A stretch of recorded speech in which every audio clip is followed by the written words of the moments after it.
Buenas tardes para todos. Continuando con el estudio de las anemias, vamos a abordar ahora el estudio de las anemias macrocíticas. Vamos a hacer un repaso, como hemos hecho, de acuerdo a la clasificación morfológica.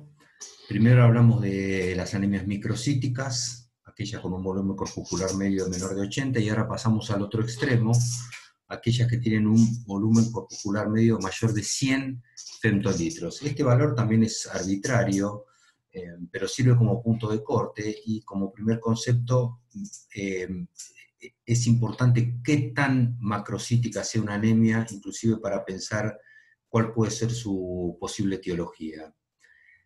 Con respecto a las anemias macrocíticas, hay que establecer en primera instancia, a partir de este dato del tamaño del eritrocito, una primera clasificación, que las anemias macrocíticas se dividen en dos grandes grupos, y esto tiene que ver con hallazgos característicos que se ven en el frotis de sangre periférica, pero que también vienen informados en el hemograma automatizado, y esto es la presencia de macrovalocitos de anisocitosis, que ustedes ya saben lo que es la diferencia del tamaño, la poiquilocitosis y los neutrófilos polisegmentados, que es el dato más característico.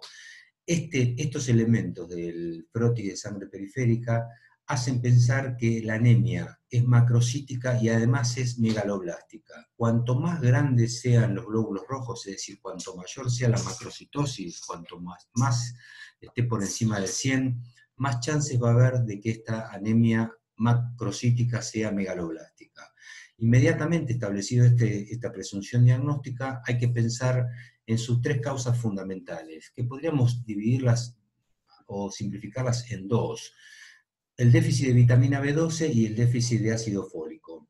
Estas dos vitaminas tienen un valor importantísimo o una función importantísima en la síntesis del DNA, y su alteración, justamente por falta, es la que produce la alteración en la membrana del glóbulo rojo y en la síntesis del DNA, y eso hace que el glóbulo rojo sea más grande. Hay algunos fármacos que justamente intervienen con la síntesis del DNA, como la hidroxiurea, el metotrexato, la satioprima, el ácido budina, también de manera característica pueden producir anemia megaloblástica. En este caso, el antecedente de la ingesta del fármaco quita valor al diagnóstico diferencial o al estudio diagnóstico en estos casos. ¿Qué pasa cuando un paciente tiene macrocitosis y no tiene estas características? Se dice que tiene una anemia macrocítica, pero no megaloblástica. Muchas afecciones pueden producirla, pero las más comunes son el alcoholismo, las hepatopatías crónicas, la reticulocitosis de cualquier etiología, que podríamos decir que en este caso no es una enfermedad, pero tienen que entender ustedes por qué la reticulocitosis puede producir macrocitosis. Y esto tiene que ver con una falsa medición. Ustedes saben que los reticulocitos tienen un tamaño mucho mayor del glóbulo rojo. Quiere decir que en presencia de muchos reticulocitos, los contadores automáticos que calculan de manera automática, valga la redundancia, el volumen corpuscular medio, dan un falso valor de volumen corpuscular medio. Por último, las mielodisplasias, que van a ver ustedes en la semana siguiente con la doctora Fernández, también pueden ser origen de anemias macrocíticas no megaloblásticas. Estableciendo esta primera consideración con respecto a los dos grandes grupos de las macrocitosis, megaloblásticas y no megaloblásticas, vamos a ver ahora cuándo uno tiene que sospechar que un paciente puede tener alguna de estas dos características. En primer lugar, lo que dijimos antes, la presencia de macrocitosis, es decir, un volumen corpuscular medio mayor de 100, y de macrovalocitos en sangre periférica, con o sin anemia. Fíjense que acá empieza la cosa a confundirse, porque estaban diciendo ustedes, ¿no estábamos hablando de anemias? Bueno, sí, a veces las macrocitosis tienen anemia leve o prácticamente no tienen anemia, pero uno tiene que sospechar que puede estar faltando la vitamina B12 y el ácido fólico cuando aparece este valor de la esta alteración de la macrocitosis. La otra que les dije es el dato más importante de todos, es la presencia de los neutrófilos polisegmentados o hipersegmentados. Hay distintas definiciones, más de 5% con 5 lóbulos, o más de 1% con 6 lóbulos. Esto no tiene tanta importancia que se lo recuerden, pero sí recordar que cuando se informan neutrófilos polisegmentados, es muy importante pensar que puede estar faltando alguno de estos dos factores. Otro dato muy, muy importante, a diferencia de otros tipos de anemia, la anemia por déficit de ácido fólico, de vitamina B12, puede cursar con alteración de las otras series, es decir, puede haber pancitopenia. ¿Qué quiere decir pancitopenia o tricitopenia? Cuando el paciente no solamente tiene anemia, sino que puede tener también leucopenia o trombocitopenia. Van a ver, lo vamos a ver cuando hablemos de las anemias normocíticas. En este grupo entran también la aplasia medular, pero fíjense, encontrar una pancitopenia puede plantear el diagnóstico diferencial entre algo tan grave como una aplasia medular o el simple déficit de vitamina B12 o de ácido fólico. ¿Qué otro elemento es fundamental tener en cuenta para sospechar la presencia sobre todo de vitamina B12? El hallazgo o la signosintomatología de síntomas neurológicos o la aparición de signos o síntomas neurológicos. Algunos tan leves como pueden ser parestesias, debilidad muscular, hasta otros tan graves como deterioro cognitivo e inclusive demencia. Ustedes ya deben haber tenido clases y habrán visto que una de las causas de demencia reversible es el déficit de vitamina B12. Fíjense qué importante esto, teniendo en cuenta que además, si no se trata a tiempo, las alteraciones pueden quedar de por vida y pueden no tener restitución al íntegro. Por último, hay que tener en cuenta que esta alteración, el déficit de vitamina B12 y de ácido fólico, en general se da en algunas poblaciones especiales, especialmente en los adultos mayores, en los alcohólicos y en los pacientes con mala nutrición. Todos estos elementos hay que tenerlos en cuenta a la hora de sospechar frente a los signos inespecíficos o a veces específicos que produce la anemia, que están faltando algunos de estos dos factores.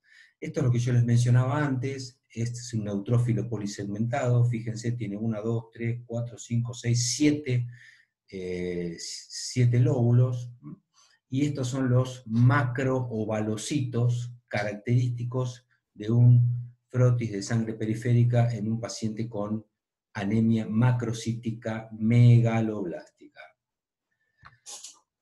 Para entender un poco más, es importante saber, ustedes tienen que saber dónde puede estar el problema y por qué puede haber un problema, y esto tiene que ver con lo que hablábamos recién con el tema de la ingesta. ¿Dónde está la vitamina B12? ¿Dónde hay vitamina B12? En todos los productos de origen animal, todo lo que camina, dicen los libros, todo lo que camina tiene vitamina B12. En cambio, los folatos están fundamentalmente en los vegetales verdes, y los vegetales verdes crudos. Es importante que tengan en cuenta esto para empezar a entender quiénes pueden tener déficit de una vitamina o de la otra.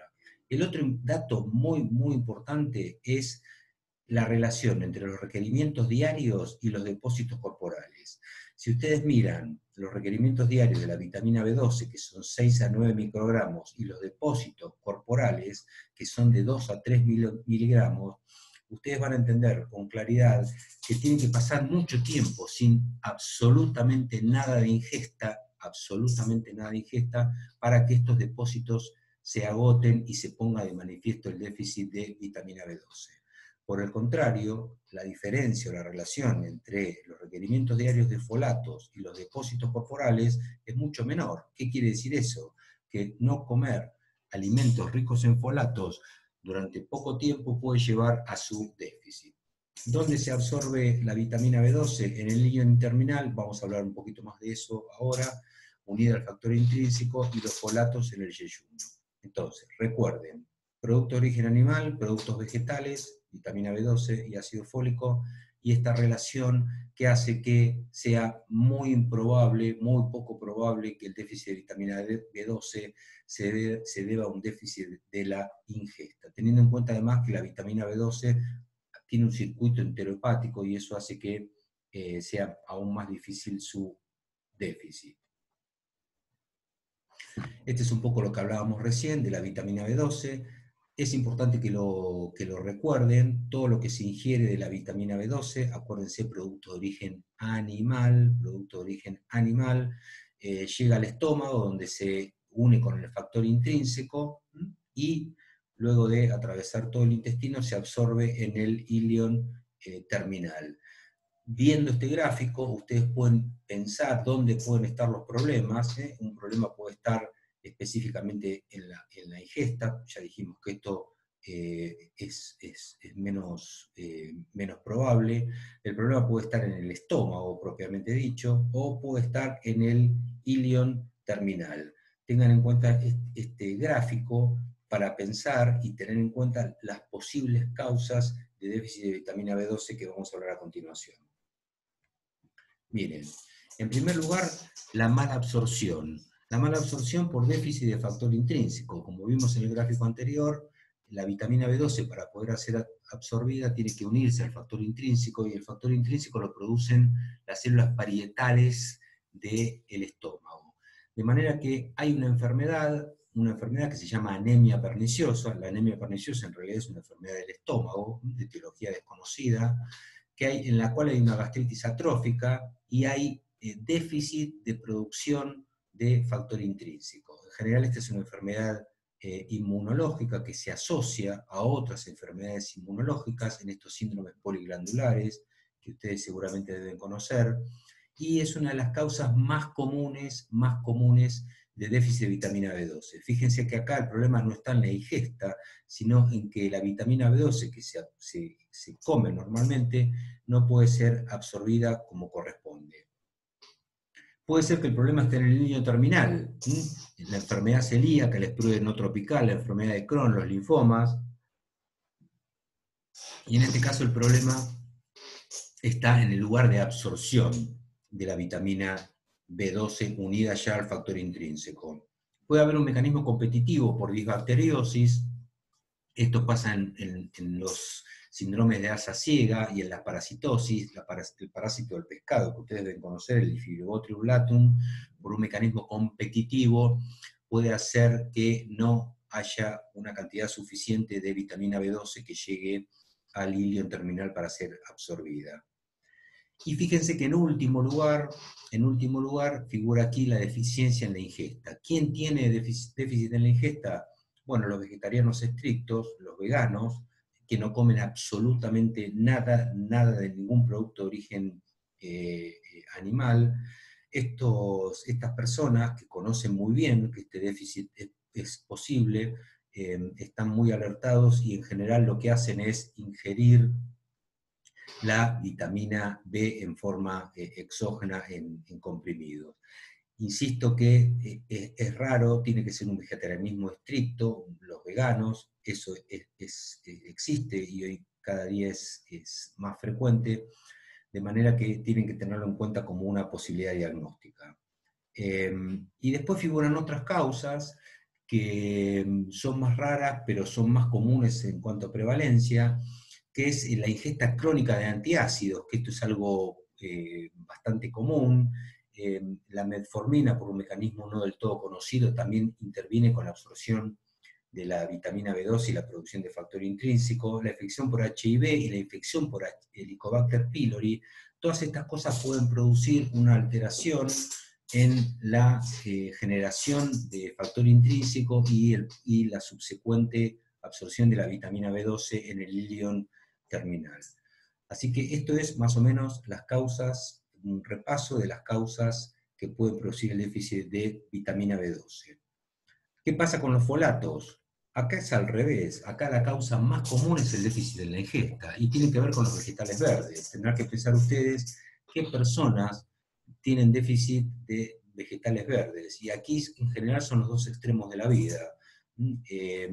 Muchas veces los niños, los adolescentes o los ancianos, el famoso té con tostadas, que comen té con tostadas y nunca comen un vegetal verde por otros motivos, porque les caen mal o porque les producen síntomas gastrointestinales, no comen vegetales verdes crudos, y el déficit en la ingesta por esa escasa relación entre los requerimientos diarios y los depósitos corporales, puede hacer que lleve a un déficit. El alcoholismo es una causa muy común de déficit de ácido fólico. En este caso es mixto el problema, no solamente que los alcohólicos en general tienen menos ingesta calórica y de vegetales verdes, sino que hay también una alteración metabólica, como dice aquí, porque hay menores depósitos hepáticos y mayor excreción urinaria. El aumento de los requerimientos. Aquí volvemos a las poblaciones más vulnerables, en las que hay mayor requerimiento. El embarazo, la infancia, y introduzco otro dato importante que son las anemias hemolíticas. Yo les mencioné las anemias hemolíticas, les dije que las anemias hemolíticas son raras, pero que existen hemólisis crónicas, y las anemias hemolíticas crónicas lo que hacen es un aumento del requerimiento del ácido fólico, y puede hacer que estos pacientes tengan déficit de ácido fólico por este aumento tan exagerado de la eritropoyesis debido a una hemólisis crónica. Esto se ve, lo vimos cuando hablamos del diagnóstico diferencial de las anemias microcíticas. Me dirán, pero bueno, ¿qué tiene que ver? Estamos hablando de una anemia macrocítica. Sí, bueno, pero los pacientes que tienen una talasemia, que es una anemia hipocrómica y microcítica, tienen una hemólisis crónica, tienen una eritropoyesis ineficaz, y estos pacientes tienen un alto requerimiento de vitamina B12 que puede hacer que haya un déficit. ¿Qué otra cosa puede producir? Bueno, lo hablamos al principio, la ingesta de drogas antifólicas que intervienen o inhiben la hidroforato reductasa, que es imprescindible para la síntesis del ácido fólico, la trimetoprima, la pirimetamina, el metotrexato y la fenilidantoína. En estos casos, como dije antes, el antecedente de la ingesta del fármaco hace que el diagnóstico diferencial muchas veces no sea necesario. En último lugar, fíjense qué diferencia con la vitamina B12, en último lugar está la mala absorción. La mala absorción es una causa muy poco frecuente de déficit de folatos. Siempre pensar más vale en un problema en la ingesta. ¿Cómo se hace el diagnóstico? ¿O en qué se basa el diagnóstico de las anemias macrocíticas, megaloblásticas o no megaloblásticas? Bueno, como siempre, por los antecedentes, las manifestaciones clínicas, algunos datos del examen físico, y, como en todas las anemias, el diagnóstico se confirma por los exámenes complementarios. ¿Qué importancia tienen los antecedentes? Bueno, la edad nos orientará, según el grupo etario del paciente, en pensar en alguna u otra de las múltiples causas que les mencioné hasta ahora de déficit de vitamina B12 o de ácido fólico. Pensando que en los ancianos las dos pueden estar, pero más importante que la edad es la dieta, y esto sí tiene muchísimo que ver, teniendo en cuenta qué come la persona y qué no come la persona, y eso a ustedes los va a orientar con mucha claridad sobre la posible causa de déficit. Las manifestaciones gastrointestinales son muy comunes. Acuérdense que el epitelio intestinal, igual que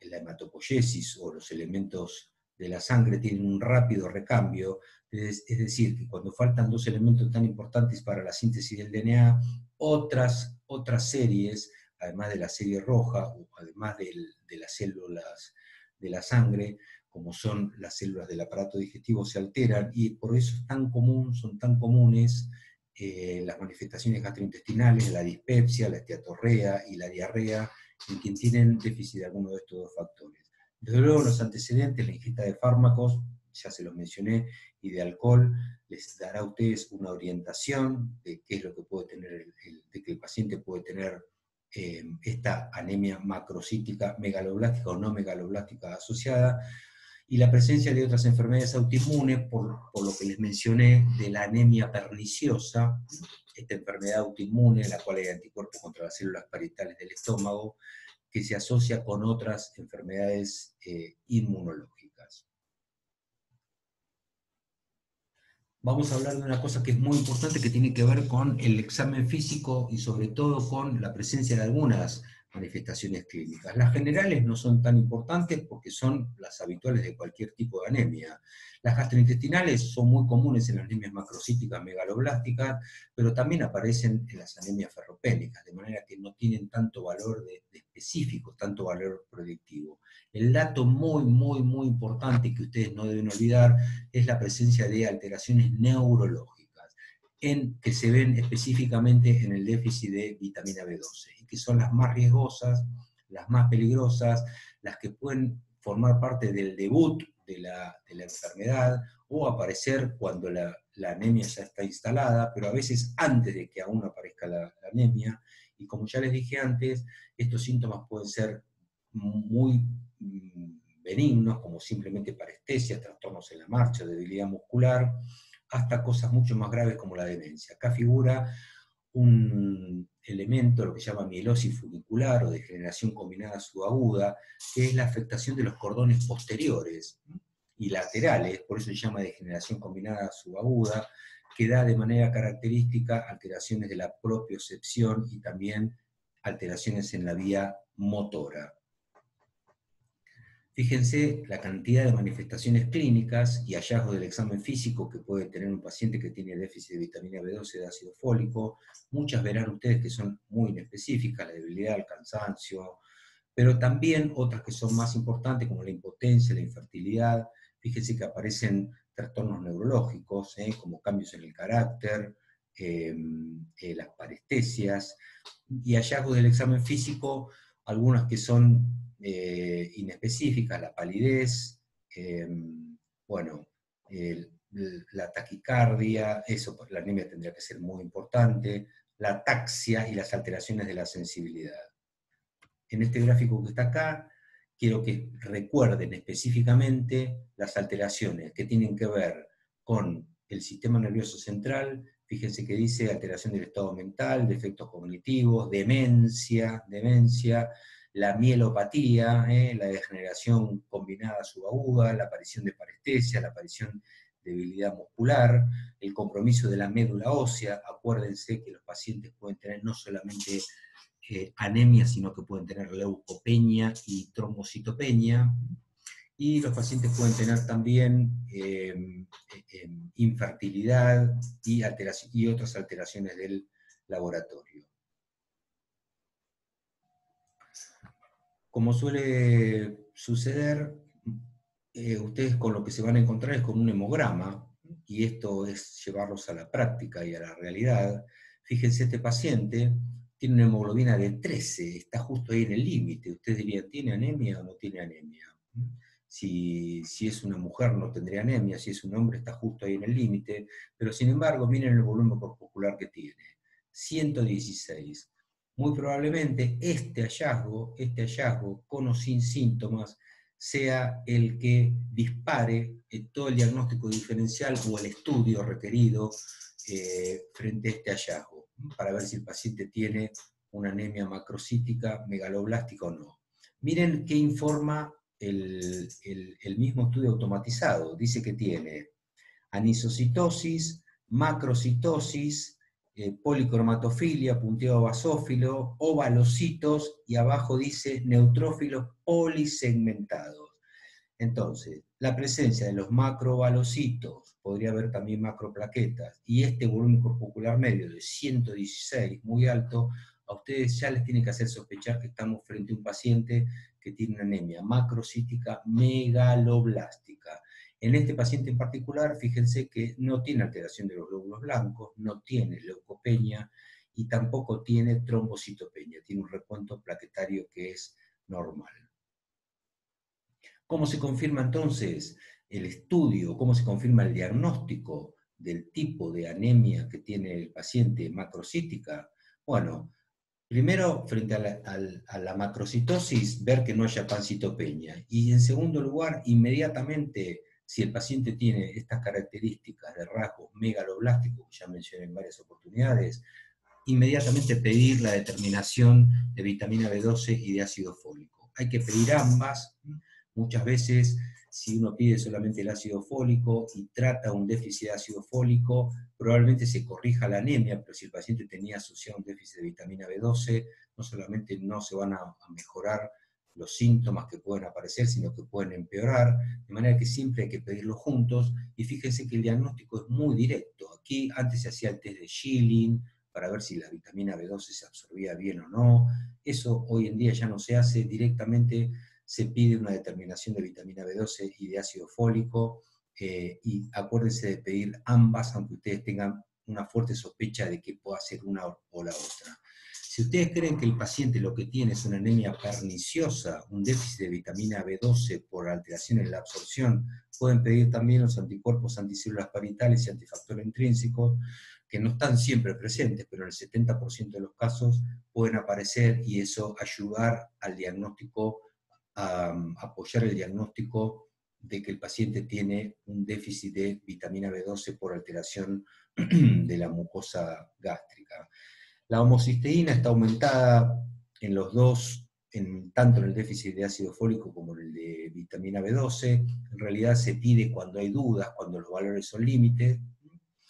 Y el estudio de la médula ósea no es necesario, únicamente es necesario cuando, y eso estaba al principio de todo, y ahora vamos a volver sobre eso, cuando uno pensó que el paciente podría tener un déficit de vitamina B12, inclusive encontró valores que estaban bajos, lo trató y el paciente no mejoró. Y entonces una anemia macrocítica, sobre todo no megaloblástica, puede ser una manifestación de una mielodisplasia, es decir, de un problema en la médula ósea. Solamente en estos casos es necesario el estudio de la médula ósea.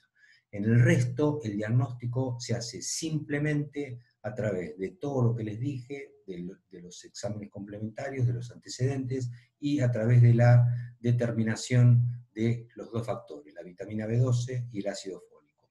¿Para qué la endoscopía digestiva alta? Bueno, si ustedes tenían una fuerte sospecha de que el paciente tenía una anemia perniciosa, es decir, una gastritis atrófica por anticuerpos contra las células parietales, la única manera de confirmarlo es hacer una endoscopía digestiva alta y hacer una biopsia de intestino, una biopsia de estómago, y eso va a confirmar el diagnóstico.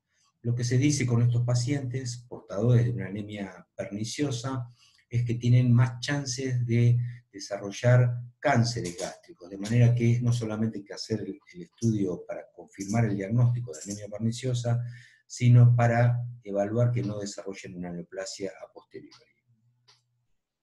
Este algoritmo es como una especie de síntesis, fíjense, de las anemias macrocíticas, partiendo de un volumen corpuscular medio mayor de 100, uno lo primero que debiera hacer es pedir un frote de sangre periférica.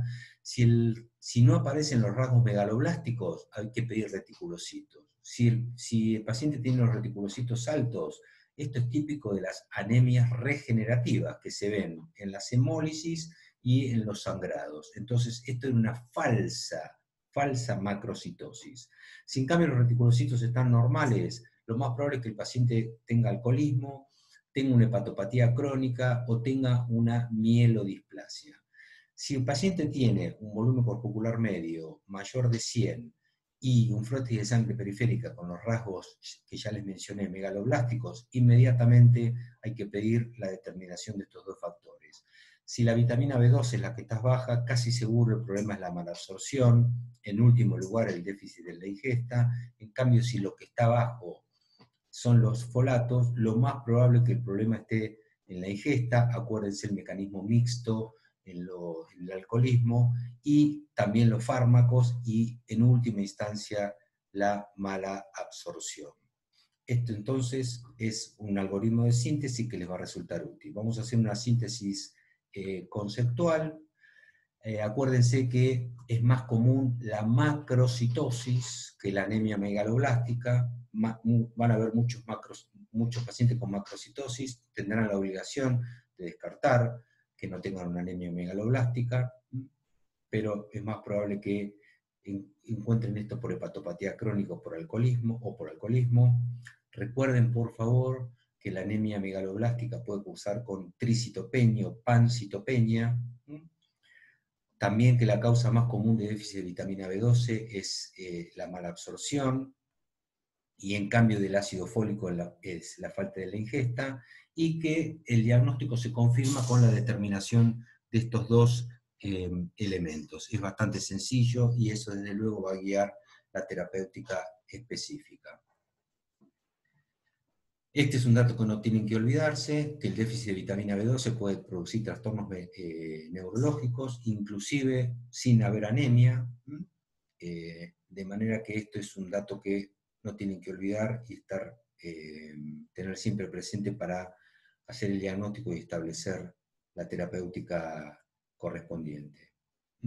Y ya se los mencioné, estos son casos raros, y aquí es cuando muchas veces hay que recurrir al hematólogo. Uno pensó que el paciente tenía un déficit de vitamina B12, o de hecho lo tenía, o encontró valores límite, hizo la reposición correspondiente, sin embargo el paciente no mejora. En estos casos hay que sospechar que el paciente pueda tener una mielodisplasia y requerirá la participación del hematólogo y el estudio de la médula ósea. Con esto completamos las anemias macrocíticas, así que me despido de ustedes. Gracias por su atención.